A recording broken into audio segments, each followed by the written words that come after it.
Hello, hello, and welcome to the another exciting PCS event here. We're going to talk about wireless communication today. And I thought I'd start out by saying that one of the people that is one of my online friends, his name is Mark Bars, and he's a perfect example of how to do um, wireless communication properly. So I know a lot of businesses are looking to do wireless stuff, so I thought we'll use this is an example to start with and get people in the right on the right track, to speak. I apologize. I had a crazy day today, so I may make some mistakes with my English today. So without further ado, here let's move on to the next slide. And there is Mark himself. And the reason I want to make a special point about Mark is because he was super generous and sent me a birthday card from Hoffman's Pastries here in Kirkland. And that's something that's extremely kind of him. I really appreciate it. Certainly wasn't necessary, but I really appreciate he did that. This has, by the way, nothing to do with Anna Hoffman, who you may find online, who is a complete and total coffee addict. But this has nothing to do with her. It's just the name of the place is Hoffman's Pastries and Cakes, and Hoffman's Dessert, I should say. And I really appreciate Mark doing that. But the way he did it brings up an excellent point in terms of why this is important for wireless communication. Because if we examine exactly what he did, you can see right there, there is a picture of the card and the envelope and everything. So let's step through and see how to do wireless communication, at least according to Mark. So the first thing he did, he went ahead and he purchased the card. So that was the first thing he did online. Then he step two in his wireless communication part, or process, I should say, was to connect the needed parts. So he put the card in this little envelope, and he, put the right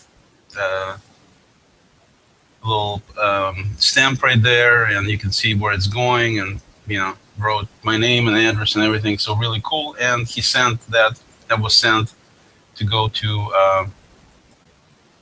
where it's supposed to go, which is to me.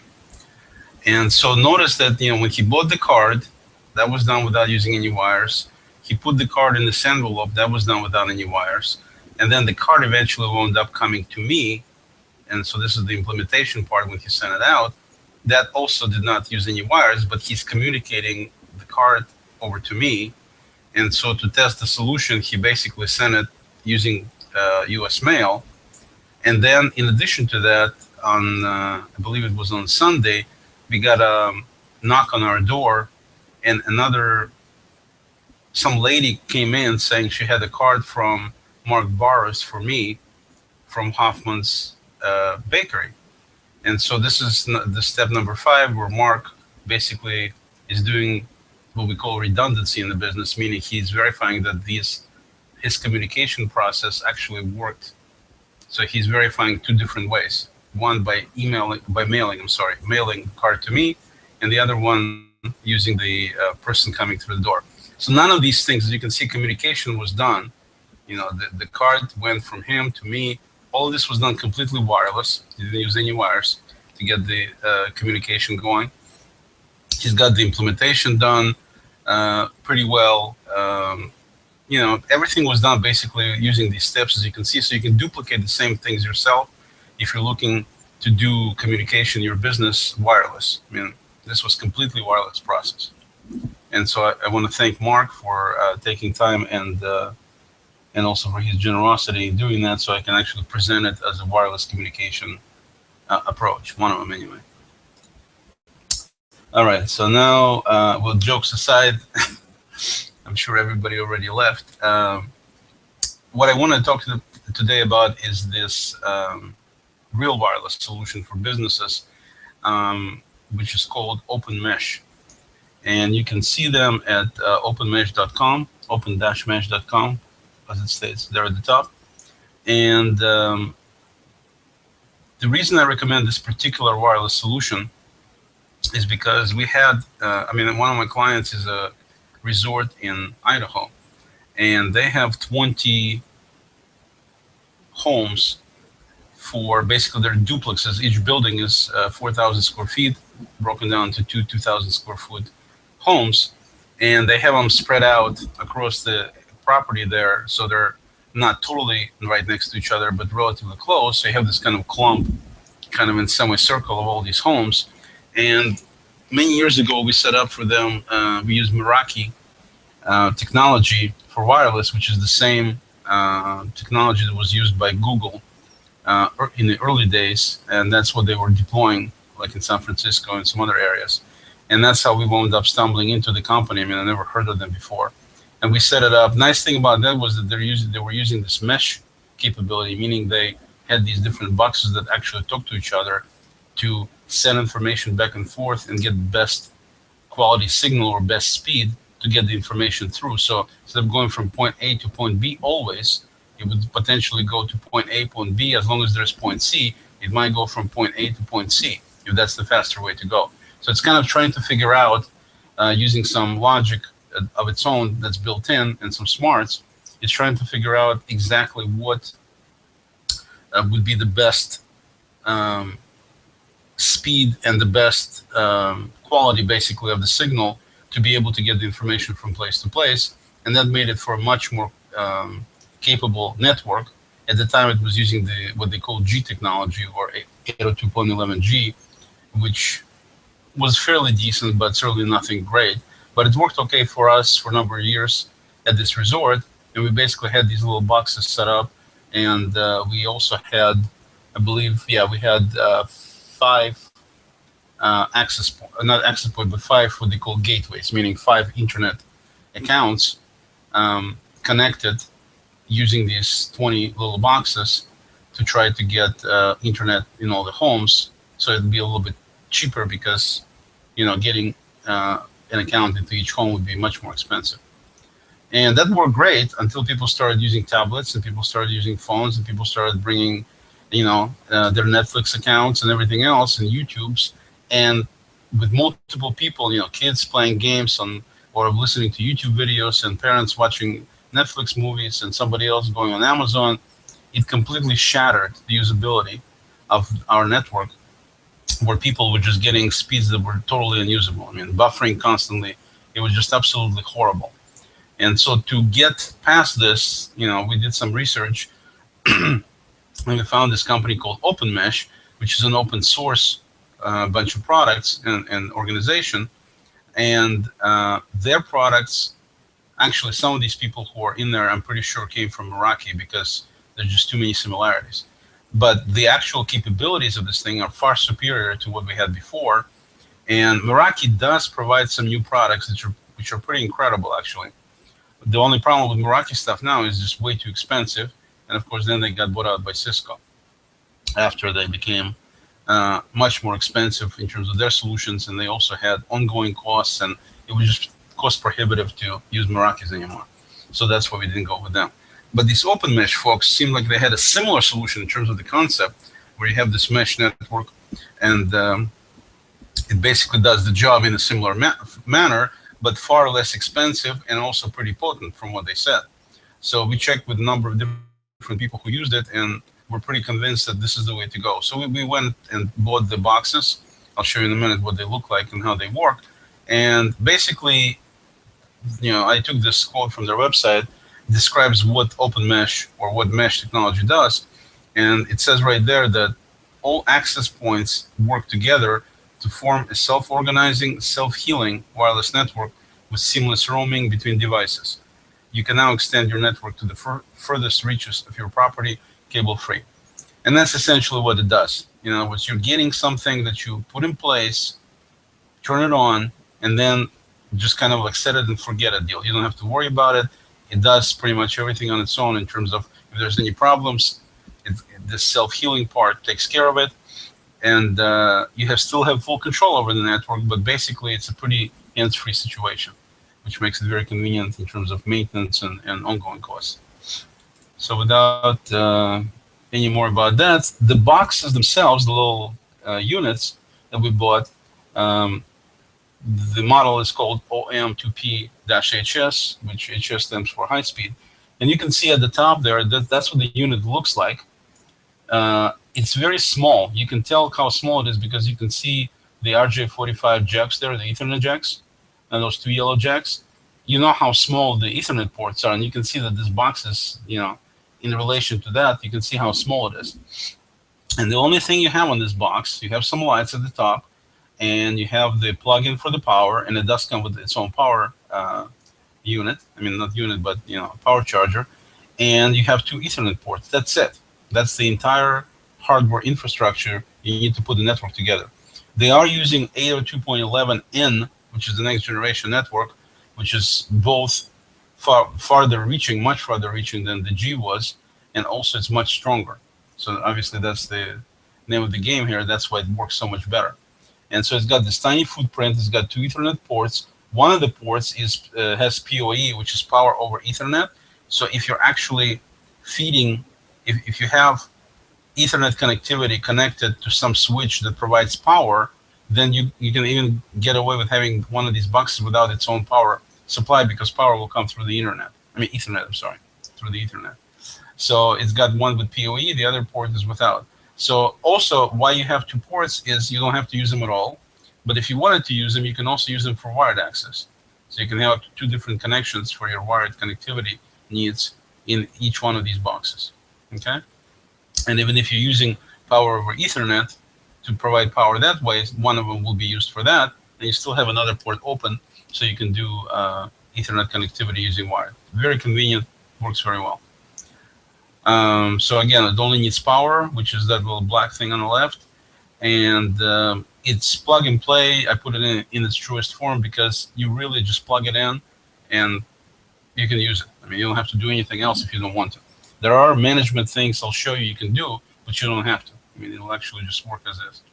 So very slick, very cool, and eye-opening. For somebody who's never used one of these before, when you go ahead and hook it up and you start testing your speed, it's like you can't believe your eyes. I mean, that's what happened to me, because I saw how bad the speed was in these homes, because they are pretty large. I mean, 2,000 square feet, that's a lot of room. And they have, kitchen, they have bedrooms, and they have walls, and they have different, dishes in place, and all these different things that are all these obstacles, which of course slow down or completely kill the wireless signal. And here I had this thing turned on, and I can go anywhere in this home, anywhere, second floor, first floor, basement, kitchen, anywhere, bedrooms, and I still have signal good enough to go ahead and crank up Netflix movie, watch it without any interruptions. I mean, it was just amazing to see how all these things work. And so I already described the problem we had with the old Meraki setup, which was unusable for today's usage patterns of people. And we have 20 homes. When the season is busy, you basically have all 20 homes are full, and each home has up to 8 people. So you can imagine how many users there are on this network. And that explains, of course, why we had the old network was completely on its knees constantly, and people were just constantly complaining, and it just wasn't working at all. And then once we put this in place, dramatically different story. I mean, you go in, you play. I can even be, outside on the patio, outside the homes themselves, or walking next to these homes, and I can still have plenty enough signal to do everything I need to do. So the signal definitely diminishes as you go past certain obstacles and walls and doors and things like that, but it's still plenty good to be able to do that. And we have connections at the resort. We have 5 connections with 30 megabit download speed and 3 megabit upload speed. Those basically are the internet provider speeds. And the beautiful thing about this deal is you can buy these units at $95 per unit. I mean, that's the entire cost period. You buy it for $95 and you're done. And you can deploy them anywhere you want. You can deploy as many as you want or as few as you want. I mean, you can just get one if you want to for your home, for example, or your small business. Or if you needed to go past and actually use the mesh. If you only buy one, you don't have the benefit of the mesh. But if you buy more than one, then definitely the mesh thing kicks in, where they can interoperate and make sure they provide good signal everywhere. So we have, we basically paid whatever 95 times 20 is to get into it for 20 units. Excuse me. And we got our 5 gateways, and we're feeding 20 homes. So if you can see, paying about $50 per gateway or per internet connection, you can see we're basically saving. We're only using 5 out of 20, so we're saving 15. And if you take 15 connections at $50, that's what, about $750 a month. So it's about $10,000 a year that we'll be able to save by not going and putting in a separate internet connection in every single home, which is what we would have most likely had to do otherwise if we didn't have this capability. So that's a savings of 10 grand a year right there. We're just going with the solution, which over you can see that initial investment into it was what, $950 would be $1,900, less than $2,000, and you're saving in 3 months. You're going to pay it back basically in terms of how much money you're saving. So definitely financially makes all the sense in the world to go with something like this. Okay. And the thing that makes it really good for installations for businesses when you have a lot of units, or even not that many, but still more than just a few, like we do with our 20, you use their software, their actual website called cloudtracks.com, and it's basically a web app called CloudTracks, and that's how you manage your entire network. That's how you set it up. That's how you manage it. It's completely free. Doesn't cost anything additional to use it. Certainly optional. It's if you buy the boxes and you plug them in, if you don't do anything, it'll automatically have a network called CloudTracks, spelled out like that. That's going to be your Wi-Fi network. It's not going to be protected. It's not going to be asking for anything, and you'll be able to hook up to it and use it immediately at whatever speed it can go and whatever distance. So you don't have to use cloudtracks.com at all if you don't want to, but if you want to, you can have quite a bit of functionality, which I'll show in a minute. But the CloudTracks is completely free. So all you buy is these $95 units. And by the way, speaking of $95 units, they actually have units that are slower in speed that go as low as $55 per access point. So in some cases where it's very important to spend as little money as possible, and the speed itself is important, but at the same time, it doesn't need to be, you're not going to be doing multiple people streaming Netflix all the time, then it might make sense. You just want to have good wireless connectivity everywhere in your offices or warehouse or whatever it might be. Then it will potentially, you could get away with buying the $55 units too. So which of course will reduce the cost by half on that. They have a bunch of different options in terms of different units they have. They have units that go on ceilings. They have units that go outdoors. They have units that go indoors. Like this one, they have special panels you can buy to conceal the units with their power supply. So it's really nice. Little mounting things go right on the wall. I mean, they have all this stuff. It's all very reasonably priced and pretty inexpensive if you ask me, and works really well. It is, at least the units that we bought work excellent. So anyway, so on the cloudtracks.com, you're able to set up your network from the beginning. You just set up a network. You can set up one account, which they call master account, and you can have multiple networks under it. So you can manage multiple networks if you need to. And then for each network, obviously it has its own login. And so you can totally customize security and everything in terms of who has access to the master, who has access to specific networks.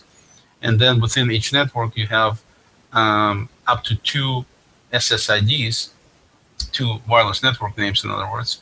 And they have security set up in such a way where you can have people able to do parts of network management without having all the capabilities. And then you have other level of security which allows you to do everything basically. So you can use 2 different SSIDs, and you have 2 different ways to access all the management tools and so on. And the SSIDs, of course, because you have 2, you can have one SSID set up to be, for example, without protection, so people can get into it by just getting into the network. You can have another set up using, sorry about that. You can have another one set up using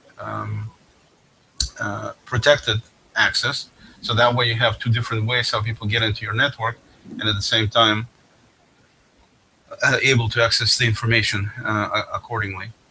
Also, you're able to have additional things, like you can set up special certificates fairly easily, and you can throttle bandwidth, meaning you can say that if you give a certificate to somebody, then they can use full speed. Otherwise, they have to pay to get faster speed because they'll be going at slower speed.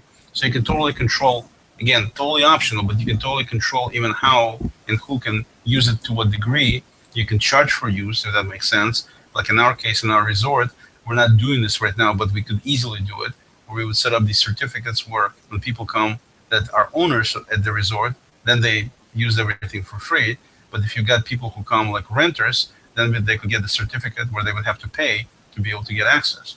So all these things, like for apartment houses, would make sense to do something like that too. I mean, very good capabilities in terms of splitting up network and having these different abilities. Also, you can have a splash page, with your own logo, your own information. If you want, you don't have to, but if you want, you can set it up. So all of this is all part of this CloudTrax, and it all costs absolutely nothing to implement and manage and use. Now what I'd like to do is I'd like to jump and actually show you the actual CloudTrax, live version of it, so you can see what I'm talking about. So as you can see over here, I just want to show you a picture here. You've got the, unit in the enclosure. It looks like this, where all you have is just plug in for Ethernet, and you see the lights. The actual unit is inside. Then over here, you see on this side, you see the unit, one of the cheaper units with the antenna. We bought the one right here, which doesn't have, it has built-in antenna, but you don't need any additional things. So it takes up very little room, and you can put it practically anywhere you want, and it still does a great job. And then you also they have these mounting kits that you can buy to put the unit. It's the same unit, just goes inside this enclosure on the ceiling, and then you can make them look like this, where they just plug into the wall, and it's completely concealed. That's how you need to have it, including power supply. And then you have ability to have this kind of enclosure. This is an outside, so you can have outside, so it's protected from the elements and things like that. So very convenient. All these things work with the same CloudTrax. You can mix and match any way you want. And they're all white color, so basically it's pretty easy on the eyes, so you don't have to worry about that. And the lights are very simple. They have 4 little lights, and they have this different meaning, but the only thing really is important to you is that if the light, including the light here, shows green, that means you're good. If it shows red, that means you're going really slow. If it's blinking. If it's red solid, it means you're not going anywhere. So it's very easy to tell by the lights what's going on, and very easy to manage it. So let me go ahead and jump out here and jump to my network here. And so initially when you get into it, this is the display you see. At the top, it shows you your 3 different things. It shows you your downloads in terms of overtime. As you can see, we got dates going down here, and we got the download, how much was downloaded up here. If I want to see uploads, I would click that, and then uploads come in as well. Those are the uploads in red color, maroon color. And then if I want to see the users, then you click, and the yellow represents the users. So when you hover over it, it actually shows you what that particular moment in time was in a little pop-up. And over time, it shows you exactly what's going on. So I can look, for example, right now we have pretty slow time at the resort. There's nobody there until Thanksgiving.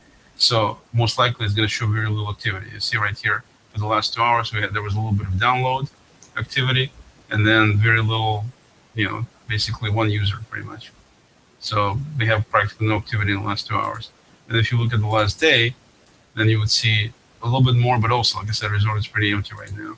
And if you look at the week, it should be definitely more. And you can see there's more stuff there. Starting with 31st of October, you can see on Halloween they had a bunch of people, so a lot more activity. And if you look at the last month, then you can see there's a lot more, practically all the way until basically this week is when it got pretty slow. But before that, you had activity all the time, every day, during the evening hours especially, activity like that. So you can totally see what's going on in terms of network. Down here, it shows you all the access points you have. So we have all of our little units. The ones that are dark green on the left here at the top, they are the gateways, meaning these units are hooked up physically to internet accounts, internet access points. So we have cable modems coming in, and then they're plugged in directly into these units with the Ethernet cable. So we have these 5 gateways. Actually, we have 6 now.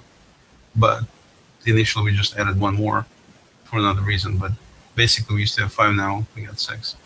Then over here you have all the individual, and you can name them anything you want. I just name them. They're called homes. So I call them home one because that's where home one is, and so on and so forth. So that's what the names are, and you can put a little description if you want. On the right side here, you can see it says clients. So we got how many clients are going on at this particular, whatever the selection up here is. So if I select last 2 hours, it shows me where the clients are. Okay. If I select last month, then it shows me how many clients were at which point in each one of these homes. It shows me the usage, download and upload, and total gigabytes. It shows last time it was checked in, meaning network registered that particular device. And then it shows how many hops it took to go from point A to point B, so to speak. So sometimes I'll show you in a minute how it shows. Like in this case here, it takes 2 hops. So it needs to jump to 2 different units to get the information from the gateway. In other words, all of these get information from these internet connections, these 6 up on top here. But to get there, they might be jumping through some additional units in between. The next thing shows you what the closest gateway is, and obviously the gateways themselves up here are, it says self because that's the gateway. But here you can see that home 19, for example, is coming from home 20, and home 13 from 14, and home 7 from 9, and so on and so forth. So it shows where the actual internet connection, which home it's coming from, which unit. Then here it shows us mesh speed. It doesn't show it for gateways, it only shows it for the actual devices because the speed at the gateway would be whatever the internet speed is. It doesn't need to do anything. And here at the wireless point, you can see what they are, and it shows the now, meaning what it's currently getting, and then the average for that particular one. And if you look in there, you can see that it shows, like this particular first one shows 19.4 and 13.3 as the average. We got 18.6 average here, 13.6 over 26.2 right now. So obviously they jump back and forth between different ones. Sometimes, right now this one is down to 3.1, but the average for it is 9.2. So on the average, from what I could see, most of them, when I did my test, they came out to about 10. Although some of them, like this one, for example, it's average is 20 megabits. So considering that we only get 30 megabits coming in, and you have all these obstacles, everything else, and you're still able to get 20 megabits average speed, it's phenomenal. And in some cases, depending where it's physically located, it's not so phenomenal because it's down to 4.4 and 9.0 and so on. So it varies.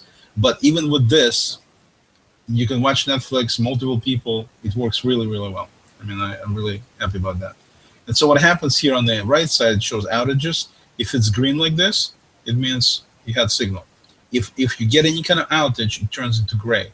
So you can see these spots where it's got little outages, and if it turns into a solid, basically completely out as opposed to just a hiccup, it turns into red. So you can totally see exactly what the situation is and basically monitor it however you want. If you click on the Edit Network button, you can then go in and you can easily add additional nodes. All you do is just click on Edit Nodes. It gives you a Google map, and you go ahead and click somewhere and you can add it right there, which is very handy. You also you can put an address, passwords, all that stuff, what the SSID is going to do, what kind of security you should have. I mean, on and on and on. Basically, everything you want and you need is in there if you want to use the second network and a bunch of other settings. But the bottom line is this, right? And very easy to update the network from here, and then you just jump back to network status to see the status. So you set up the network here, and then you manage it from the same place. The second tab here is called Network Map, and that's also very useful because it shows you that same Google map you just saw, and it shows you physically where things are located. And of course, if you want to see, you can see a satellite view, and you can actually see right there where these homes are. So you can see exactly, I mean, it doesn't show exact physical location, but close enough. So this is what the place looks like. So it's got this office that's located right here. This is this first green thing. That's one of the gateways. And then you have homes starting with 1 and 2 duplex. And right now we don't have anything in 1 because it's got some other arrangement. But you can see number 2, see the blue line, not the green line, I mean, going between the office and number 2 when I hover over it. It shows that it's getting the signal from the gateway. So if I go to home 3, it's getting it from this number 5. You can see it's a little darker. That means it's a gateway. So right now you can see this is getting, it's going to here and then it's coming here. And this one obviously gets here, here. So if you look at these things, you hover over them, you can see where they're getting their connections. And you can see how many hops it takes. And here's another gateway. And like for example, this one, see it's feeding this one, it's feeding this house, and then this, and it's even this. And then this one is feeding this one. So they keep jumping. Sometimes this one will be fed from this one. It just depends on the situation. But basically, that's how it's arranged. And you can see that because of the size of these, and these tennis courts should give you an idea how big these homes are. The idea here is that you can see that there's a lot of trees and there is distance between them, and they're kind of arranged in this kind of weird format. They're not exactly next to each other or, you know, going in the same line, and yet still all these devices are able to interoperate and able to communicate with each other. And if you look at the map view, let's go back to the map view, you can see all these additional lines where they kind of draw to show you exactly what usually happens, where they communicate. And you can see there's a lot of different things that are going on all the time, depending, that's what they mean by self-healing. Whenever it's not getting what it thinks it should be getting, then it tries to adjust things and try it a different way, and it does it all by itself. You don't have to do squat. Basically, you set it up and it works. So that's that part. And then the clients part just shows you basically all the different clients you've had. And so again, you can see for the last day, week, hours, and then it just shows you all these and how much they ate. And you can, in terms of bandwidth, you can sort by any of these columns by clicking on them. So I can click on traffic and I can see that this particular client in home 6 was the one who ate up 7.9 gigabytes when they stayed at the resort, and 7 days ago. So different people obviously use different levels of bandwidth, and so you can totally track that here on the clients thing. And then you got the site server is not really useful, but this network diagram is, they just changed it. It was somewhat different before. It shows you all the homes, all the units there, and allows you to see the gateways have the letter G in parentheses next to them. So we have, like, there's a gateway and this is a gateway, and then it shows all these arrows going to, it's kind of like a barrage of stuff. This is the new display they just did. It didn't used to look like this, and I haven't quite figured out exactly what it shows here. I'm assuming it shows all the connections. I don't know what these little numbers represent. I'm sure they mean something. So, with any open software, open source software, there's no manual here, but they do have online help. And so I'll have to read up and see what they say about how this particular network diagram works and how it's useful.